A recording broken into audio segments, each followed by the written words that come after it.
Hey, Kelly, one thing we've been watching and that we're going to talk about next week on First Liberty Live is what's happening in California with the churches there and the pronouncements coming out. Give us a preview of what's happening and what we might be talking about next week. Well, what's happening is a lot of chaos. The governor has gone one direction and the other, has really engaged in a lot of fairly outrageous conduct. Things as weird as telling the Secretary of State who was going to go and speak at one of the churches not to come. Uh, I mean, so shutting down every church from any indoor services, and then telling them that they're not allowed to have singing. Some of the, although the state allows it, some of the local counties have actually told churches that they can't even hold services outside, which is, ridiculous because the protests were fine outside. Thousands of people screaming and yelling and at the top of their lungs, that's okay. But people meeting outside to sing worship songs, well, that's over the line. Well, that's clear discrimination. So there's been a number of lawsuits filed in different aspects of what the governor has done to really put the clamps on the church, and that'll be tested. And we are talking to a number of churches. We're actually representing a number of the biggest churches in the country that are out there, trying to work on things behind the scenes before it becomes public. But look, a lot of these pastors want to cooperate. They want to do everything they can, but they're really not being given an option. And if they want to be a church and actually get together in a safe way, they're having to challenge the abuse and overreach that's occurring at the government. Is it your impression that there are those in government positions who are using the COVID-19 crisis as a stratagem to try to put churches in their place, to push them back out of the public square a little bit? Is that what you think we're seeing? It's hard. You don't know people's motivation. Either it's one of two things. Either they are hostile to the church. They literally like putting their thumbs on the church because they treat the church differently than they do other uses that are very similar. So it's either that they're hostile, or they just have no understanding or respect for not only the church but for the Constitution, because it reminds me of a lot of these essential services. Churches are not essential, but the marijuana dispensary is essential. They don't understand what's really essential. I mean, the spiritual life of people, their mental health, the depression, the issues that the church solves, and really making people's lives meaningful. That actually is the most material thing in life. When you think about America, you don't think the most important things is what you can put your hands on. You think the most important things are things like freedom and liberty and courage and honor. And so these governors, I think, just are clueless about what really matters and what truly is essential in life. And the role and the place of the church is absolutely not just essential, it's crucial to what America is. Kelly, I'd like to go ahead and turn the corner and move to the topic that we're going to discuss today. For those of you just joining us, we're waiting for Representative Doug Collins of Georgia to join us here and talk to us about religious freedom in the military. And while we're waiting for him to get here, it's not surprising if you're on Capitol Hill for things to run a little behind schedule-wise. So we'll give him a few more minutes to join us. But in the meantime, wanted to ask you about this topic. It's something that First Liberty has been active in. And for those of you who don't know, Kelly Shackelford is the president, CEO, and chief counsel of First Liberty Institute. I'm Stuart Shepard. I'm the host of First Liberty Live, and also the official title is multimedia director, but people just call me the video guy because it's simpler to say. But Kelly, members of the military, they swear an oath to uphold and defend the Constitution, including that part about the free exercise of religion. But there are some high up in the military who are actively placing restrictions on expressions of faith by chaplains and other service members. And this is something that we've been seeing. We just had a case with the Navy that I'd like for you to unpack for us a bit. Tell us what happened and what the solution was. Yeah, this goes way back. And by the way, it's why it's so great to have Congressman Collins on today. I mean, what a unique situation. You've got a guy who is a Baptist minister, a lawyer, and a chaplain in the armed forces. I mean, and a congressman. So he's the perfect, as I see him coming on, he's the perfect guy to talk about this. And what we've been seeing has been real disturbing. What happened with the Navy was outrageous. You know, Congressman Collins will probably want to talk about that. What happened during COVID with the chaplains, and now this new situation with the Marines. It really is outrageous what's been going on. And the important thing is those who are serving us in the military, they're in an authoritarian structure. They can't like buck the system, right? So if other people don't come and insist that their freedoms not be taken away, they're standing alone. And what a tragedy that the people who are fighting for our freedoms, when they're under attack, if we didn't come and get their back. And so that's why I'm so grateful for people like Congressman Collins and glad he could be here. Congressman, can you hear us? Okay. I hear you fine. Hope you can hear me. Awesome. Yeah, clear as a I bell. think I was watching for a while instead of being a participant. So I was here and they said, well, he's not here. And I said, well, you know, are we talking theologically or are we? No, we're here. We are all figuring this out. So you get grace before you even start there. Thank you for making time for us today. Really appreciate it. Let me give you a formal introduction to everybody. Our guest today is a vocal supporter of the rights of service members. It is U.S. Representative Doug Collins of Georgia. He's been representing the district there for 7 years, I think. Is that right? About? He's also an attorney and a U.S. Air Force Reserve chaplain with the rank of lieutenant colonel, and holds a degree from a Christian college. And we are grateful to have him as our guest today. And I've already introduced Kelly, so Kelly, you don't get introduced twice. Sorry about that. Hey, Congressman, earlier this month, you and your House colleague, Doug Lamborn, wrote a letter, a strongly worded letter to the Secretary of Defense, Secretary of Defense Mike Esper. This sentence sums it up, quote, "The DoD has either willfully ignored or is unaware of its obligations to protect the religious freedom of its service members." What changes were you looking for, and what has happened since you wrote that letter? Well, number one, I think it's both. I think they willfully ignore, and I think sometimes they don't understand. And I think this is a problem that we have seen on several levels of going through this, because for me, this is not my first, exercise in having to deal with the DoD and the different branches dealing with religious liberties. This has been going back to several, since I've been in Congress. And, the one thing that makes me a little bit different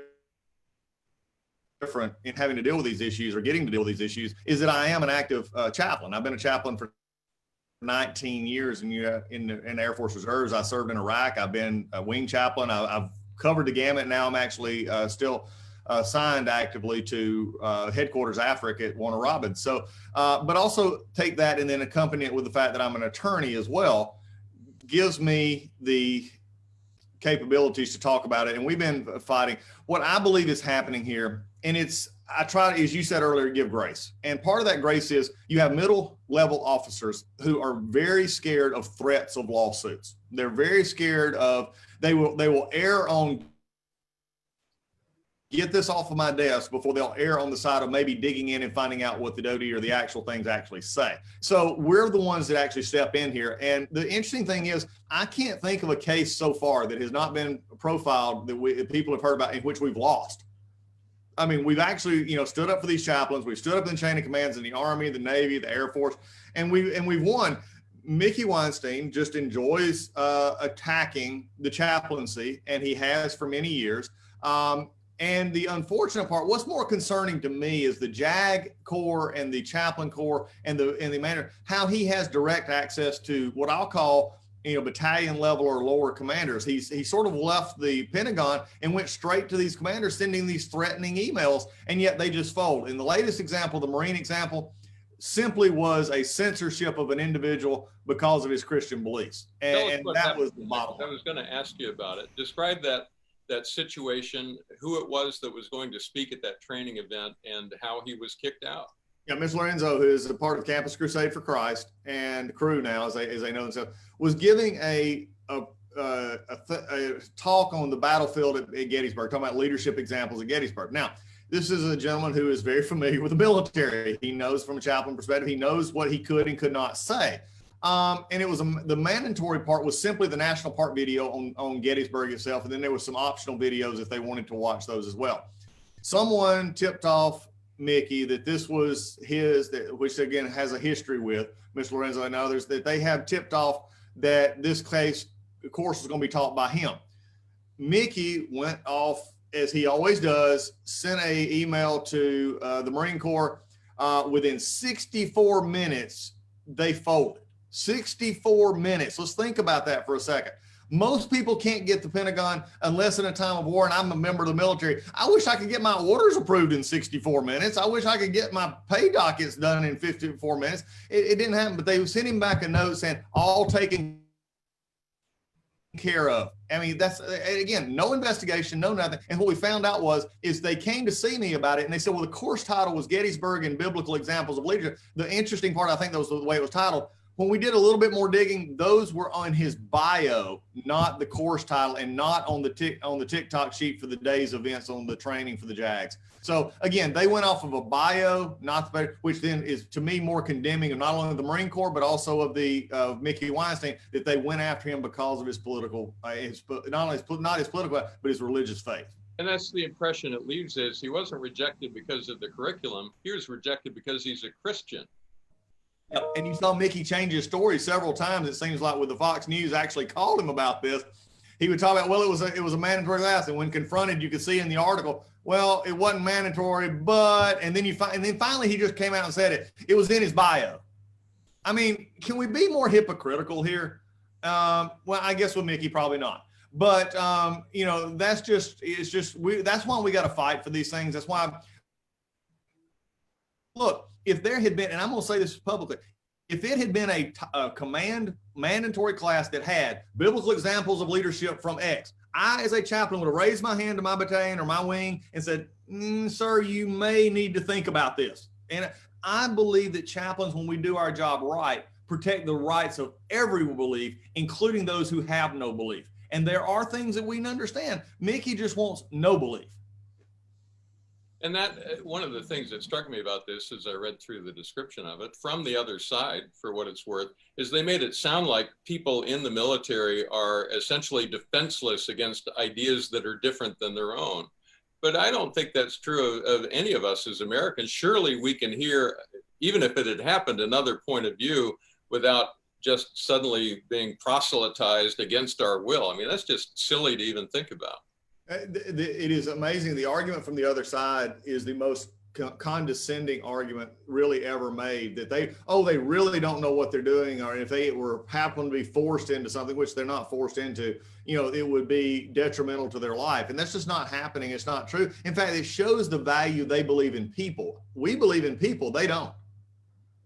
In the letter, you brought up a distinction that might be helpful to unpack. You wrote that the complaints to the military, and this is a quote, refuse to see the difference between evangelizing and proselytizing. Describe the difference and why it's important. Well, I think what you got to look at doing is all of us are part of our faith. And I'm going to be very chaplain-esque here. All have a faith that we believe in, that we believe others probably would benefit from. That's the, you know, in loosely termed evangelizing, or knowing who we are and that we would want others to join our faith. Proselytizing is actually coercion, or coercion probably is the strongest term that Mickey would want to use. It is sharing that faith, actively recruiting others in a way to join your faith. There's a very fine line in that. Being who you are is fully protected among, and even in the military, as to who we are with our faith. Actively taking that other step over is not, because of the way the military is structured, especially from a chaplain perspective and others. But there is a line on what I can say and what I cannot say. The DoD falls too far on the line of, we'd prefer you just not even discuss faith at all. Well, that's like me saying, take off my glasses and read my briefing book today. I can't do it. So faith for me is like my glasses. It's the way I see life. I will, no matter where I'm at, I will give people advice or talk to them because of the way my faith colors my vision. What they're trying to do, and what is very much a real, is that's fine. That should be protected. But what is not protected, especially in a military or closed environment where structure and rank are there, is this idea that you've got to wear my glasses. And if you don't, then there's something wrong with you and it could affect your performance and everything else. That's the big difference that again, the military will just divert to, I don't want to deal with this. Kelly, I see you nodding along here. First Liberty has taken more than a few cases in this area into the courts and won. What do you tell people about this? What's the single most important thing they need to know about this topic? Well, I mean, I think Congressman Collins talked about it, which is you just got to be willing to stand up. We've won every single one of these. I mean, I think some people are probably asking, hey, where's Mike Berry, right? Our general counsel, who's a lieutenant colonel. He's actually on reserve duty right now, which is why he's not here. But every single time we've had any of these cases, we've won every single one of these military cases where they've tried to shut down the chaplains or whatever. So it's just necessary that they stand up. And one you asked about earlier, and I want to give kudos to Congressman Collins on this, was the Navy. This just happened recently. They literally had an order telling everyone who served in the Navy that they were not allowed to go to any in-person religious service. I mean, they couldn't go to church ever, anyway. It didn't matter how small, didn't matter how many people, didn't matter how safe, didn't matter where it was. They were banned. Now, meanwhile, you were allowed to go to one of these protests that were going on. You were allowed to have a house party and bring all kinds of strangers into your house. It was crazy. And we broke the story with Fox, and then immediately Congressman Collins, we had people in the Navy all over the country saying, hey, I've been banned from church forever. And it's, by the way, it was enforceable by court martial. So this is a serious deal, what was going on. As soon as Congressman Collins and others got a hold of this, it was almost as fast as 54 minutes. It was like a week. There was a reversal of that order, and now everybody in the Navy is allowed to go to a safe church. But that's the kind of thing that's been happening, and that just happened just a few weeks ago. And it's so, before Congressman Collins was there, we just didn't have that kind of support. And it's making a big difference in turning a lot of these things around where we don't even have to file a lawsuit. It gets turned around because it's exposed, and those DoD officials come before his committee. They'd like to make sure they're following the law because he might have some things to say to them. For those of you watching, we want to make sure that you're knowledgeable about this issue of religious freedom in the military. So we have a booklet. It's our gift to you for being part of this today. It's called Faith and Freedom, and it deals with force multipliers in America's military. And it's a free downloadable item. There's no cost for it at all. Just go to firstliberty.org/faith-and-freedom, and the link will be in the summary that goes with this particular video. And you can download that and print it out or share it with your friends, whatever you'd like to do. We want people to be knowledgeable about this issue so we can all engage in conversations based on facts, not on what the latest opinion poll is showing out there. I've got a question for both of you now that I'd like to toss out. There's a larger issue that's part of this, and I want to get your thoughts on it. There are times when members of the military are required to make decisions that have deep moral and spiritual implications. And the decision maker in that situation then has to rely on some set of guiding principles, something that's inside them to help them make the choice, sometimes in a split second, sometimes over the course of weeks, whatever the time window may be. It's going to have a huge impact on the lives of others somewhere in the world. In that moment, it really makes a difference what those principles are, doesn't it? I would say so, yes. Again, the most principled people in the world are also what I have found is some of the most also understanding people in the world. And hear me when I say that. I'm not worried about somebody taking my beliefs. I know what I believe. I understand why I believe. And from a faith perspective, that is as rock solid as it gets. So what is interesting for me when I come to those decisions in which I may be dealing with others, I view my job here as a congressman. My greatest work is, yes, for my district back in Georgia and the whole state of Georgia and in Congress, but I actually have a smaller work field, and that is the folks who work for me. And so, a lot of times they may or may not believe like I do, or the folks who come into my office to visit with me. But if they challenge me, I'm not worried about my principles. I can listen to their differences and then speak from what I know. And I think that's the biggest thing for folks is to believe what you believe, have faith in what you believe, and not be challenged or scared of others. In fact, actually be able to say what you believe. And that is the essence of someone having moral beliefs, because if you don't have those, then you're going to be concerned every time when confronted with a decision like you've made. And those are the biggest hindrances to many times people of faith or people of just regular moral conviction, is they don't know what they believe. So they're challenged and they don't want to be challenged. And you've hit on something that I've seen over and over again, especially where you work, Congressman, and that is, if you operate based on principle, it allows you to disagree with someone, but still maintain a friendship with them, even if they're directly in opposition to your position on the issues. Because they know you're going to act on principle, they're not afraid of you. There's no reason for fear and yelling at each other. You can just disagree based on principles. Do you see that on Capitol Hill? I wish I could see it more. In fact, right now, unfortunately, the body politic actually discourages it, and that's bad. Look, I vehemently disagree with many of my Democratic colleagues. Vehemently disagree. I will fight to have them beaten by one of my party. I don't agree. But if we can find an agreement point, then I'll take that agreement point and see if we can help them, help Americans.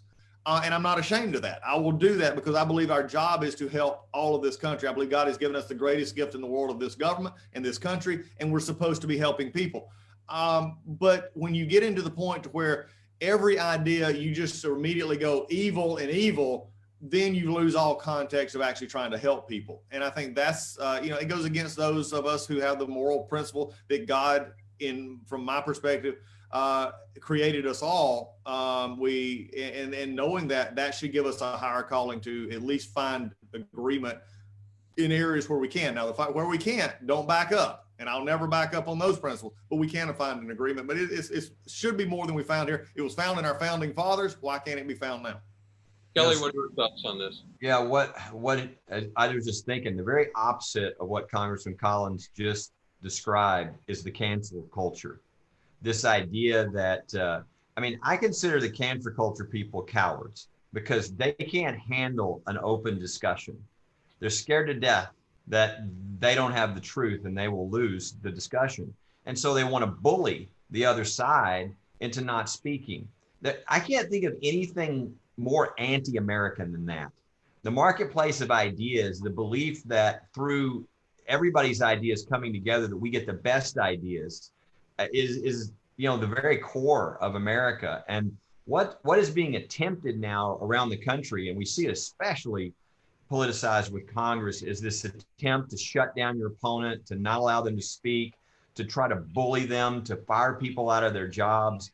It's a really horrible cancer, and it's going to require people of courage to stand up and say, that's not acceptable in this country, and you're never going to intimidate me from speaking the truth. And so it exactly what he's saying is the antidote, but we've got to realize right now, I think more than ever in our life, we've got something trying to do exactly the opposite of that.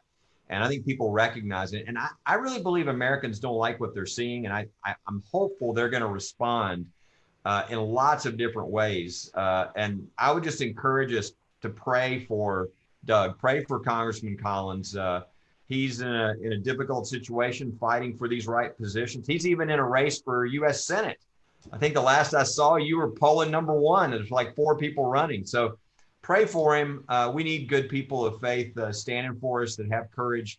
And what he's been doing for us with the military has been just phenomenal. And we're very grateful for all you're doing, Congressman. Congressman, one last question before we let you go. What do you see as the biggest threat to religious freedom in the United States today as we're talking about this right now? Very easy. Complacency. Complacency is the greatest enemy right now of the religious liberties in our military, in our business place, but also, frankly, it's the biggest hindrance in our churches as well. And we can't let go of what we have been given. It was fought for and paid for with the blood of those who have fought for this country. Or I won't worry about this attack here. It was just it was just a Bible study. It was just something else. Then I think that's the part that we really got to worry about. So for me, the biggest fear is not the law. The law's on. We have great folks like Kelly and First Liberty and others who fight with us. But what I'm afraid of more than anything else is, frankly, the complacency of people to think that won't happen. And I've heard it more and more. When I talk about what goes on, sometimes they look at me and say, well, that can't be happening, because we cloister ourselves too many times in our churches and our Christian organizations, and we don't hear what is going on outside. And for those of us who actually get out there and hear and see what those fears look like, I will tell you, it is a battle. We have got to get out into the battle, and complacency cannot be part of what we do. All right. Hey, thank you for making time for us today. It's a pleasure to get to hear your thoughts. Very insightful. We're going to be chewing on what you said for quite a while. Really appreciate the work that you're doing there on Capitol Hill. Well, it's a pleasure to be with you, Kelly. It's good to see you as always. Y'all take care, and thanks for everybody who participated today. Thanks a bunch. We will let you duck out. We know you got a busy schedule. Kelly, if you'll stick around, we'll talk just a little bit more. We want to talk about now, here at the end of the program, our friend Coach Kennedy. His case has been going on for a while. Sometimes when you watch TV or movies, you get the impression that people go to court and things are solved in 20 minutes and then it's all over. Well, in real life, it's a little bit longer than that. These things can go on for years, and Coach Joe Kennedy has been in the fight for a long time now. But we just had a big step in his court case that happened here in this past week. Kelly, tell us what just happened and where it may lead. Well, what happened is we're now going to the next level. To give people the quick summary, because it's hard for everybody to keep up with what's been going on here. We filed this. This is, of course, Coach Kennedy, who was fired for going to a knee by himself and saying a silent prayer after the football game when everybody else was meeting and slapping hands and backs at the center of the field. He was fired, and we went. In court, they ruled against him. We went to the Ninth Circuit. The Ninth Circuit's San Francisco, known for being the most liberal court of appeals in the country at the time.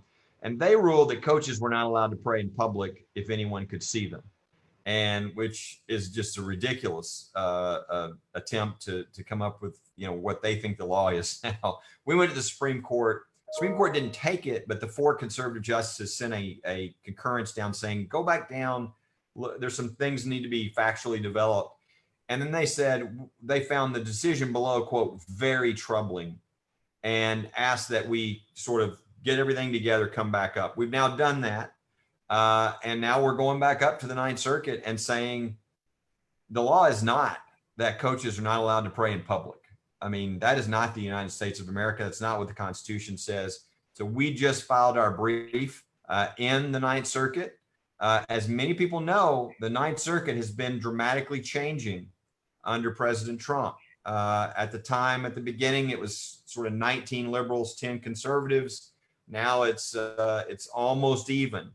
And so things could change. We'll see. So I would encourage people to pray for Coach Kennedy. This has been a long battle, but he's standing there, as he told us, he said, look, I understand what the fourth quarter is, and I understand what overtime is. This game ain't over, and we plan to win, and he's in for the long haul, but pray for him. It's been a difficult, I know with the oral argument, he was real emotional. You could tell this has been wearing on him because it's been a long time. Pray for him, pray for the judges, and pray that God's will be done. Now, we hope we win at the Ninth Circuit, but if we don't, we're going back to the Supreme Court, and if they want to set us up for a great victory at the Supreme Court, and that's what God wants, we want that too. So be praying, keep this in your prayers and watch it. We will keep you updated as to what happens.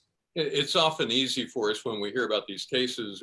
We think, because we think in terms of the person that's the focal point of the case, we think, boy, it'd be great if Coach Kennedy got that right to be able to pray silently at the 50-yard line after a game. But the victory isn't just for him. No. What may this do for people in public life all across the country if it is a victory at the Supreme Court? What are we looking forward to when we get to win that? Well, what's amazing, this is why Coach Kennedy is doing this. It's not for him. It's for everybody else. I mean, number one, every coach would now be freed to be who they are, with their faith, and to not be persecuted in any way. It would make clear that they are now open. And I mean, the last thing we really want to do is exclude all the coaches who are people of faith. I mean, everybody's hoping they get a coach like Coach Kennedy for their kids.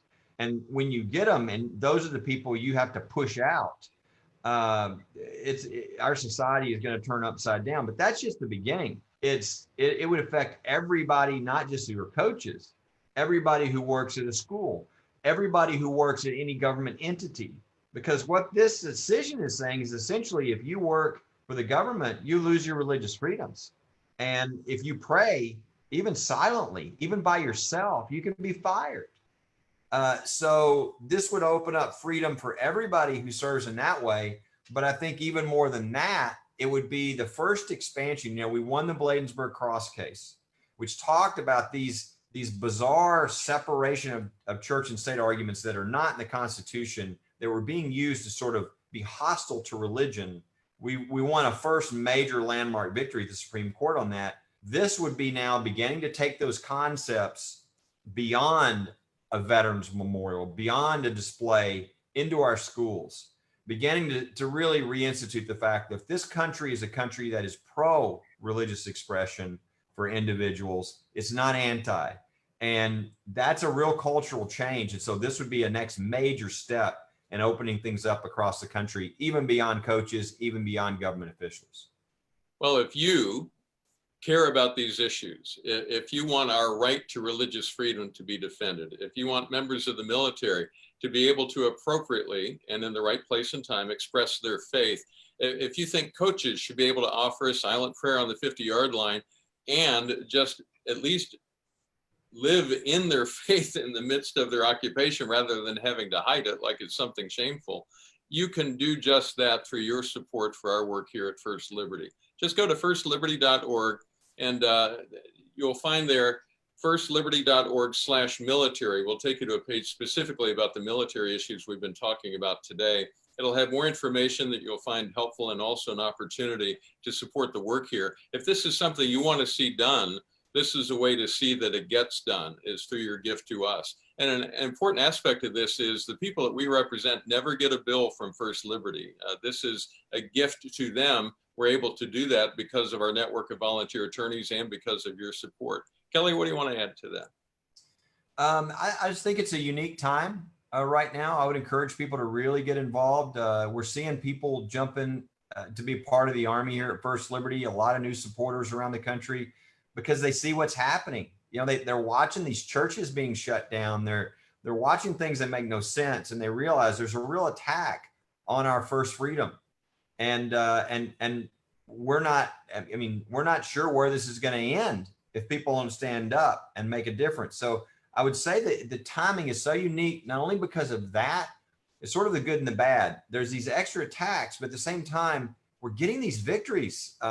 We've won every case we filed during the pandemic.